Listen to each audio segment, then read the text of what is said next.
How would you feel if your husband left to go buy milk and bread and he never came home? How would you feel if your daughter was shot in the eyes with a pellet gun and now she'll be blind the rest of her life? How would you feel if your sister was raped by a force that was occupying the streets of your town, your city?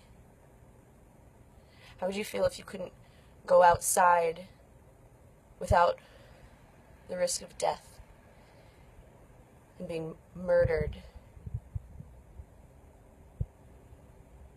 Because that's exactly what's happening in Kashmir right now. I don't profess to have all the facts and know the entire situation, but what I do know is that this is wrong. This is a crime against humanity. The Indian military is oppressing, abusing, murdering, raping, torturing the Kashmiri people. For over 70 days, there's been a curfew. They're not allowed to leave their homes without risk of death. The internet has been shut off. Communications are being limited and controlled. People living in other countries cannot reach their families during this time. This is an awful time in Kashmir. I think the death count is now somewhere around 80, and the number of injured is somewhere around 12,000. That makes it over 150 people being injured every single day. I don't profess to understand all of the history and the situation, but what I do understand is that this is wrong. If you've seen my old videos, in my old studio, I had this carpet, this Kashmiri carpet. I made a couple of videos where I was laying on it and talking, and I had the wonderful experience of being in Kashmir for several months in total, and visiting these villages and people, and I met this family, and that's where I bought this carpet from. We sat on the floor and drank kava tea.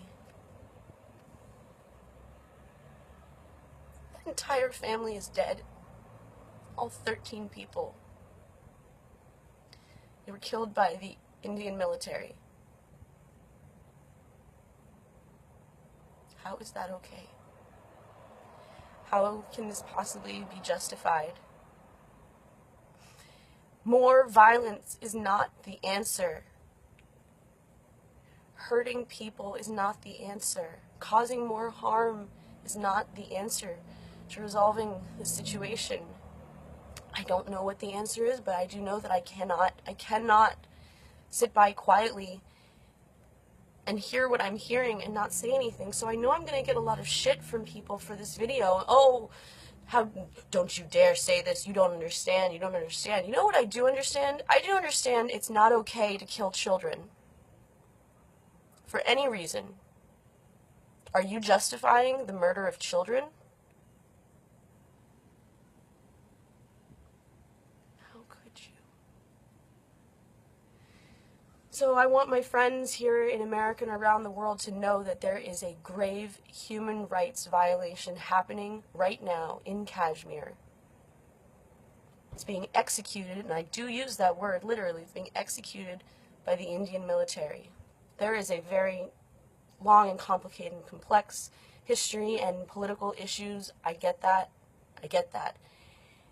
But that doesn't make it okay. That doesn't make this okay. So I don't know what the answer is, but I know that turning a blind eye to the situation is not something I could live with. And I want people to know, people need to know that something is not right. The cries of the Kashmiri people need to be heard. So what can we do? We can pray. We can pray together for peace in Kashmir. We can pray for the children. We can pray for the families. We can pray for the young people who are losing their lives every day. Most of the people who died are under 18.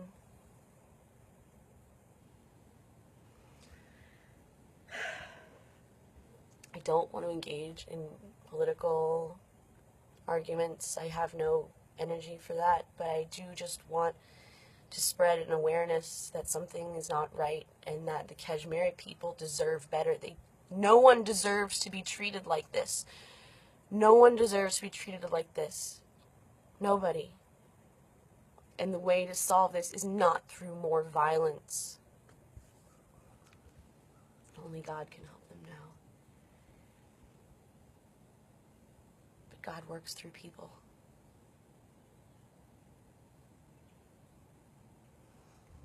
So, I love Kashmir. I love the times that I spent there. I love the people that I met. Just as I love India and the times that I spent there and the people that I met. My wish is for reconciliation. It's for healing. It's for a new era. Why not? This is my prayer. This is my prayer. My prayer is for peace in Kashmir. All right. I send my love to you all, wherever you are, whatever you believe. And just be grateful. If today you can walk outside and go to the store and buy some food for yourself and your family, you're very lucky. Because the people of Kashmir do not have that luxury. So, please join me. And together, let's pray. Let's pray to God, the God of our understanding, whatever that may be. Let's pray to that power greater than ourselves for peace in Kashmir.